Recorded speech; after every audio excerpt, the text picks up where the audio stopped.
தமிழ்நாட்டிலே முதலமைச்சர் வேட்பாளராக களமிறங்கியிருக்கிற விஜய் அவர்களுடைய ஒரு புதிய திரைப்படம், ஒரு ஜனநாயகன் ஒரு புதிய திரைப்படம் உண்டு. அரசியல் லாபத்துக்காக, அரசியலுக்காக எப்படி அரசியல்வாதிகள், அரசியல் கட்சிகள் மக்களை பிரித்து ஆளும் தந்திரத்தை பயன்படுத்தியிருக்கிறார்கள் தான் அந்த நான் பார்த்த தொண்டிலே இருந்தது. பிரிவினைகள் எதுவும் இன்றி நாங்கள் அனைவரும் ஒரு மக்களாக நாங்கள் அனைவரும் ஒன்று திரண்டால்தான் இந்த நாட்டிலே தமிழ் மக்களுக்கான ஒரு கௌரவமான ஒரு அரசியல் தீர்வொன்றை நாங்கள் உறுதிப்படுத்த முடியும். தமிழ் மக்களுடைய அரசியல் அபிலாஷைகளை பூர்த்தி செய்வதற்கு எங்களுடைய கட்சி என்றும் அதே தொடர்ச்சியாக இந்த மைதானத்திலே அவரை தொடர்ந்து எங்களுடைய பிரதம அதிதி மற்ற 2026ஆம் ஆண்டுக்கான நிகழ்வினுடைய பிரதம அதிதி மண்முனை தென்னிலை பெற்ற பிரதேச சபையினுடைய கௌரவ தவிசாளர் சகோதரர் மேயர் வினோராஜ் அவர்கள், அத்தோடு யுனைடெட் பிளான்ட் கழகத்தினுடைய உறுப்பினர்கள், கண்ணகி இளைஞர் கழகத்தினுடைய உறுப்பினர்கள், கண்ணகி கலை கழகத்தினுடைய உறுப்பினர்கள், இந்த நிகழ்விலே கலந்து கொண்டிருக்கும் பிரதி அதிபர், ஏனைய அதிதிகள், சிரேஷ்ட ஊடகவியலாளர் ஐயா பேரிராஜ் அவர்கள், அத்தோடு துணைலாவணை வாழ் பொதுமக்கள் அனைவருக்கும் என்னுடைய இனிய மாலை நேர வணக்கத்தையும் சித்திர புதுவருட வாழ்த்துக்களையும் இந்த இடத்திலே நான் தெரிவித்துக் கொள்கிறேன். உண்மையிலேயே ஒரு சித்திரை விளையாட்டு போட்டி நடத்துவதுன்றது ஒரு கடினமான ஒரு விடயம். உண்மையிலே இந்த என்னுடைய பிரதேசத்திலே, என்னுடைய மாவட்டத்திலே நானும் பல சந்தர்ப்பங்களிலே சித்திரை புதுவருட நிகழ்வுகள், அதே போல கலாச்சார நிகழ்வுகள், கிராம மக்களை ஒன்றுபடுத்துகிற நிகழ்வுகளை செய்வோர்களை நானும் எப்பொழுதும் ஊக்கப்படுத்துவது வளமை. ஏனென்று சொன்னால் எங்களுடைய கிராமத்திலே இருக்கிற மக்களுக்கு தங்களுடைய விடுமுறைகளை இல்லாவிட்டால் தங்களுடைய ஓய்வாக இருக்கிற நேரத்திலே இவ்வாறான ஒரு நிகழ்வுகளை ஏற்பாடு செய்வதனூடாக கிராமத்துக்குள்ளேயும் கிராம மக்களுக்கிடையிலேயும் ஒரு மகிழ்ச்சியான ஒரு தருணமாக வரும். அந்த வகையிலே யுனைடெட் பிளான்ட் கழகம் இந்த விளையாட்டு போட்டியை ஏற்பாடு செய்து நடத்துவது உண்மையிலேயே ஒரு வரவேற்கத்தக்க விடயம். தொடர்ச்சியாக நீங்கள் இந்த நிகழ்வுகளை நடத்தி இந்த கிராம மக்களுக்காக, இந்த மக்களுக்கு இந்த சந்தர்ப்பங்களை வழங்க வேண்டும் என்றதையும் சொல்லிக் கொடுக்கிறேன். உண்மையிலே இந்த சித்திரை விளையாட்டு போட்டிகள் இப்படியான நிகழ்வுக்கு வந்தால் நான் அரசியல் கருத்துக்கள் சொல்றது குறைவு. இருந்தாலும் என்னுடைய மதிப்புக்குரிய ஊடகவியலாளர் ஐயா இருக்கிறபடினால ஒரு சில கருத்துக்களை சொல்லாவிட்டாலும் அதுவும் சரியாக இருக்காது. சுருக்கமாக என்னுடைய கருத்தை முடிக்கிறேன். பலருக்கு தெரியும், தற்பொழுது தமிழ்நாட்டிலே முதலமைச்சர் வேட்பாளராக களமிறங்கியிருக்கிற விஜய் அவர்களுடைய ஒரு புதிய திரைப்படம், ஒரு ஜனநாயகன் ஒரு புதிய திரைப்படம் உண்டு. அது வெளியே வருவதாக இருந்து அதுக்கு பிறகு வராது என்று சொல்லி இப்படி கிணக்க தியேட்டர்லேயே வருவதில் எல்லாம் எதிர்பார்த்துருக்கீங்க போல. ரைட், பல எதிர்பார்ப்புடன் விஜய் ரசிகர் இருந்த பொழுதும் அந்த திரைப்படம் வெளியிலே வரவில்லை. திரைப்படம் வெளியிலே வராதபடியினாலே அந்த திரைப்படத்திலே சில துண்டா வெட்டி இப்ப யூடியூப், பேஸ்புக் எல்லாம் வருது, பார்த்துருப்பீங்க. சிலாக்கள் கேள்விப்பட்டான், முழு படமே வந்துட்டான், அதிலே பார்த்தான் சில துண்டுகள் வருது. இந்த திரைப்படம் வந்திருந்தால் 1 மாதம் 2 மாதம் பிந்தி பார்த்தது, இது வராதபடியா என்ன காரணம் என்று அதுல வந்த துண்டுகளை தேடி பார்த்துறான். அதிலே மிக முக்கியமான ஒரு விடயம், பார்க்காத ஆட்களுக்கு நான் கதையை சொல்ல மாட்டேன், மொத்த கதையை இன்னொரு துண்டை மட்டும் சொல்றேன். அதிலே மிக முக்கியமாக சொல்லப்பட்ட விடயம், அரசியல் லாபத்துக்காக, அரசியலுக்காக எப்படி அரசியல்வாதிகள், அரசியல் கட்சிகள் மக்களை பிரித்து ஆளும் தந்திரத்தை பயன்படுத்தியிருக்கிறார்கள் தான் அந்த நான் பார்த்த தொண்டிலே இருந்தது. அதை பார்த்த பொழுது துணைநிலாவுக்கு வரி தரும் பொழுது எங்களுடைய மக்களும், துணைநிலாவில் மாத்திரமல்ல வடக்கு கிழக்கிலே வாழும் எங்களுடைய மக்களையும் பிரித்து ஒவ்வொரு பிரதேசமாக, வடக்கு கிழக்கு ஒரு பிரிவினவாதம், யாழ்ப்பாணம் மட்டக்கிழப்பு ஒரு பிரிவினவாதம், அதில் இப்படி பல வகையான பிரிவினையை உருவாக்கி பல தசாப்தங்களாக பலர் அரசியலில் ஈடுபட்டிருக்கிறார்கள். என்னை பொறுத்தளவிலே நாங்கள் அனைத்து தமிழ் பேசும் மக்களும் எங்களுடைய மக்களாக கருதும் ஒருவர். இந்த நாட்டிலே தமிழ் மக்களுக்கு, தமிழ் பேசும் மக்களுக்கு ஒரு நிரந்தரமான அரசியல் தீர்வு வேணும் என்றதே, அனைத்து தமிழ் பேசும் மக்களுக்கும் ஒரு தீர்வு பெற வேண்டும் என்றதே உறுதியாக இருக்கும் ஒருவர் தான் நான். அந்த வகையிலே தான் எங்களுடைய கிராம மட்டங்கள் நினைக்கிறேன் இன்றைய நாளிலே இந்த நிகழ்வில் நாங்கள் கலந்து கொள்றதோட இந்த கிராமம் தொழிலாளர்களில் இருக்கிற மக்கள் மத்தியிலே பல குழப்பங்களை ஏற்படுத்தி, பல காரணங்களை வைத்து பல குழப்பங்களை, பிரிவினைகளை உருவாக்கியிருக்கிறார். அந்த வகையிலே இந்த பிரிவினைகள் எதுவும் இன்றி நாங்கள் அனைவரும் ஒரு மக்களாக நாங்கள் அனைவரும் ஒன்று திரண்டால்தான் இந்த நாட்டிலே தமிழ் மக்களுக்கான ஒரு கௌரவமான ஒரு அரசியல் தீர்வொன்றை நாங்கள் உறுதிப்படுத்த முடியும். அந்த வகையிலே தான் உங்களுக்கு தெரியும், தற்பொழுது இந்த கடைசி ஒரு விடயத்தை மாத்திரம் சொல்றேன். பல மக்களுடைய விருப்பத்துக்கு ஏற்ப இப்பொழுது தமிழ் அரசியல் கட்சிகள் ஒரு நிலப்பாட்டிலே வர வேண்டும் என்று சில முடிவுகள் இருக்கிறார்கள் தமிழ் மக்களுக்காக.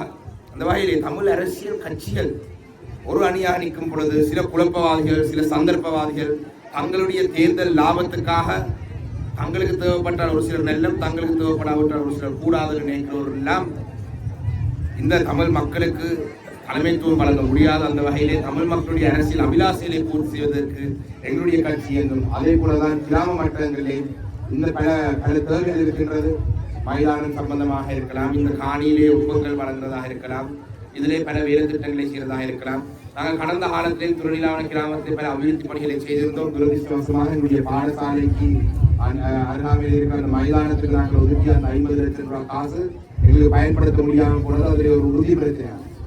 ஆனால் இப்பொழுது எங்களுடைய தவிசாளர் அவர்கள் அதிரடியாக பல விடயங்களை முன்னெடுக்கிறார். அன்று ஒரு இடத்துல வந்து நான் சொன்னேன், களுவாஞ்சுடியிலே பலர் கேட்கிறார், வினோராஜ் அவர்கள் இப்பொழுது களுவாஞ்சுடிக்கு பிரதேச உறுப்பினரா இல்லாட்டி தொழிலாளி பிரதேச உறுப்பினரா என்றால் பார்த்தால் எந்த நேரம் தொழிலாளர்களால் செய்தி வருவதற்கு சொன்னார். அப்ப உண்மையிலேயே அது தொழிலாளர் என்று சொல்றது எங்களுடைய தமிழரசு கட்சியினுடைய ஒரு கோட்டை. என்னுடைய பாட்டனார் ராசமாணிக்கம் ஐயா இருந்த கால பகுதியிலே இன்று அவருடன் இருந்தவர்கள் பலர் காலமாக செல்கிறார்கள். நேற்றும் ஒருவர் நாங்கள் எங்களை விட்டு பிரிந்து சென்றிருக்கிறார். ஆனால் இருந்தாலும் அப்படியாக இருந்த ஒரு கோட்டையாக இருந்த ஒரு பிரதேசம் தொடர்ந்து எங்களுடைய மக்களுடைய பிரச்சனையை பூர்த்தி செய்து கொடுப்பதனூடாக இந்த கிராமம் தொடர்ந்து தமிழரசு கட்சியினுடைய ஆதரவான, சாணக்கியனுக்கு ஆதரவான, வினோராஜுக்கு ஆதரவான, எங்களுடைய கௌரவ பிரதேச உறுப்பினர் இளமாறனுக்கு ஆதரவான ஒரு கிராமமாக இருக்க வேண்டும். அதுக்கான தேவையான பணிகளை நிச்சயமாக நாங்கள் முன்னெடுப்போம். பல அபிவிருத்தி திட்டங்களையும் செய்வோம். நான் நினைக்கிறேன், கடைசியாக இதை மட்டும் சொல்றேன், ஒரு கலாச்சார மண்டபம் கூட ஒரு நிலான கிராமத்துக்கு ஒரு நூலகால தேவையாக இருக்கும். ஒரு கலாச்சார மண்டபம் அமைக்கிறதுக்கான ஆரம்ப கட்ட வேலையை கூட என்னுடைய கௌரவ தவிசாளர் முன்னெடுத்துக் கொண்டிருக்கிறார். அந்த வகையிலே இந்த மக்களுடைய தேவைகளை நாங்கள் ஒன்றொன்றாக நாங்கள் பூர்த்தி செய்து கொடுப்போம். மக்கள் எங்களுடைய இருந்தால் நாங்கள் பலமாக இருப்போம் என்றதை சொல்லி விடைபெறுகிறேன். நன்றி, வணக்கம்.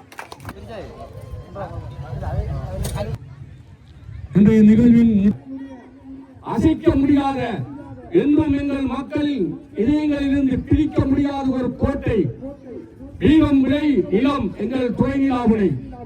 1956ஆம் ஆண்டு காலப்பகுதியில் சிங்கள ராணுவம், சிங்கள பேரினவாதிகள் இந்த கிராமத்திற்குள் ஊடுருவி எங்கள் மக்களை சித்திரவதை செய்வதற்காக படையாக அணிதிரண்டு வந்தார்கள்.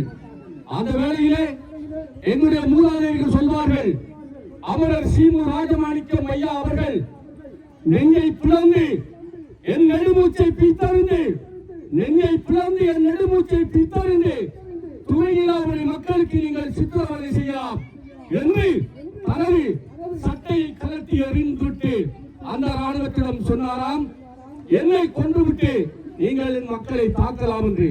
அத்தகைய துணிச்சலும் ஓர்மமும் மிக்க கருவில் பிறந்தவர்தான் எங்களுடைய கௌரவ பாராளுமன்ற உறுப்பினர் இரா சாணக்கியன் என்பதை உங்களுக்கு சொல்வதில் நான் பெருமை அடைகின்றேன். அதே ஓர்மமும் துணிவும் கொண்ட மற்றொரு தவிசாளரை நான் காண்கின்றேன். 37 வருடம் ஊடகத்துறையில் பணியாற்றி கொண்டிருக்கின்ற எனக்கு பல்வேறு இடங்களில் பல்வேறு தவிசாளர்களை கண்டிருக்கின்றேன். ஆனால் முஸ்லிம் பிரதேசங்களில் இருக்கின்ற தவிசாளர்கள், மேயர்கள் அவருடைய மண்ணுக்காக அதிகமாக மிகவும் தரம் வாய்ந்த பணிகளை செய்திருக்கிறார்கள். நான் ஓய்வு பெறுவதற்கு 2 வருடங்களுக்கு முன்னர் அக்கரைப்பட்டிக்கு பரீட்சை கடமைக்காக சென்றிருந்த போது ஒரு ஒழுங்கையை பார்த்தேன். அந்த ஒழுங்கையும் காப்பீட் கோட்டாக இருந்தது. அதனை செய்தவர் யார் என்று கேட்டால் முன்னாள் அமைச்சர், முந்தைய மேயருமாகிய ALM அதாபுல்லா என்பதை பார்த்தேன். அதே போன்று இந்த அதாபுல்லாவை போன்றுதான் நான் இந்த வினோராஜ் அவர்களுடைய சேவையை பார்க்கின்றேன். நினைத்து பார்க்க முடியுமா? ஆங்கிலம் படிப்பதற்கு பாடசாலை இல்லை என்பதற்காக நாங்கள் வேறு ஊர்களுக்கு சென்ற வரலாறு இருக்கின்றது. இங்கு இருக்கின்ற ராஜகோபால், நான் உட்பட பலர் ஆங்கிலத்தை ஓயல் வகுப்பில் தான் ABCDயை கற்றோம். ஆனால் இன்று எங்களுடைய பச்சிளம் குழந்தைகள் ஆங்கிலத்தை பாடல் வகுப்பிலே கற்பதற்கான ஒரு களத்தை அமைத்துக் கொடுத்தவர் யார்? எங்களுடைய கௌரவ தவிசாளர் வினோராஜ். இந்த வினோராட்சிக்கு புதிய ரத்தம் பாய்ச்சி இருப்பவர் யார்? அருகில் இருக்கும் ஐயா சாணக்கியன் அவர்கள். ஆகவே இனிமேல் இந்த கோட்டைக்குள் எவரும் வரக்கூடாது என்பதற்கு இந்த இங்கே வீட்டிருக்கின்ற அனைத்து பொதுமக்களும் சாட்சியமாக இருப்பார்கள். மீண்டும் ராஜமாணிக்கம் அவர்கள் கட்டிய கோட்டை மீண்டும் உதயமாகி இருக்கின்றது என்ற ஒரு மகிழ்ச்சிகரமான செய்தியை கூறிக்கொண்டு இந்த மைதானம் எங்கள் இளைஞர்களுடைய உருவத்தில் உருவான மைதானம். ஆகவே எங்களுடைய தவிசாளருக்கு இன்னும் 3-4 வருட காலம் இருக்கும். சேவை செய்வதற்கான அரசியல் அங்கீகாரம் பின்னரும் அவர் வருவார், அது வேறு விடயம். அதே போன்று எங்களுடைய பாராளுமன்ற உறுப்பினரும் இன்னும் 3-4 வருடங்கள் இங்கே பணியாற்றுவார். மீண்டுமாக அவர் ஏன் இந்த தமிழரசு கட்சிக்கு தலைமை தாங்குகின்ற ஒரு தலைமகனாகவும் வருவார் என்பதில் இந்த ஐயப்பாடும் இல்லை. அதற்கிடையில் நீங்கள் துறை இல்லாமலை விளையாட்டு கழக மைதானத்தை நீங்கள் அமைத்து தருவீர்கள் என்கின்ற ஒரு உறுதிமொழியோடு எல்லாம் எங்கள் கண்ணனை தாயின் முன்னே இருந்து இந்த சவாலை நான் விடுகின்றேன். நிச்சயமாக அந்த மைதானம் வினோராஜ் அவர்களுடைய பொற்கரங்களாலும் எங்களுடைய கௌரவ பாராளுமன்ற உறுப்பினர் சாணக்கியன் ஐயாவினுடைய பொற்கரங்களாலும் திறந்து வைக்கப்பட வேண்டும் என்கின்ற விரைவான கோரிக்கையினை எனவே மக்கள் சார்ந்து விடுத்து உங்களுக்கான வாழ்த்து பத்திரத்தை நவிழ்வதற்காய் இப்பொழுது நான் விளைகின்றேன். எங்கள் மண்ணுக்கு மகுடம் சூட்ட வந்திருக்கின்ற மாபெரும் தலைமகன் இரா சாணக்கியனுக்கான வாழ்த்துப்பா. வருகிற மக்கள் நாயகனுக்கு வாழ்த்துப்பா.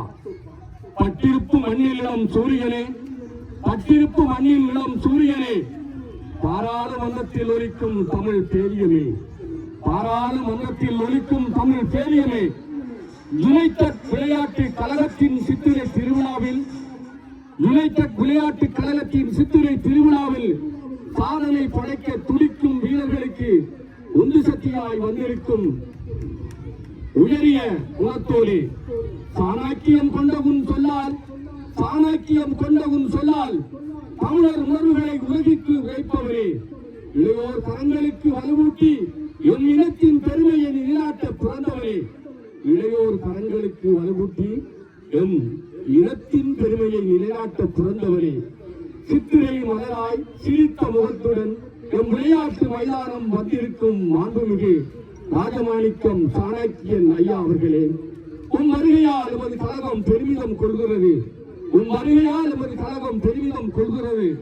விளையாட்டு துறையில் வீரம் தலைக்க எம் அன்பாசனையோடு நீர் வழங்கிய ஆதரவு நிலைக்க யுனைடெட் விளையாட்டு கழகத்தின் சார்பில் உளம் கனிந்த நன்றிகளோடு உங்களை வாழ்த்தி வணங்குகிறோம். வாழ்க நீடே வாழ்க. மேலதிக செய்திகளுக்காக எமது யூடியூப் தளத்தை சப்ஸ்கிரைப் செய்யுங்கள்.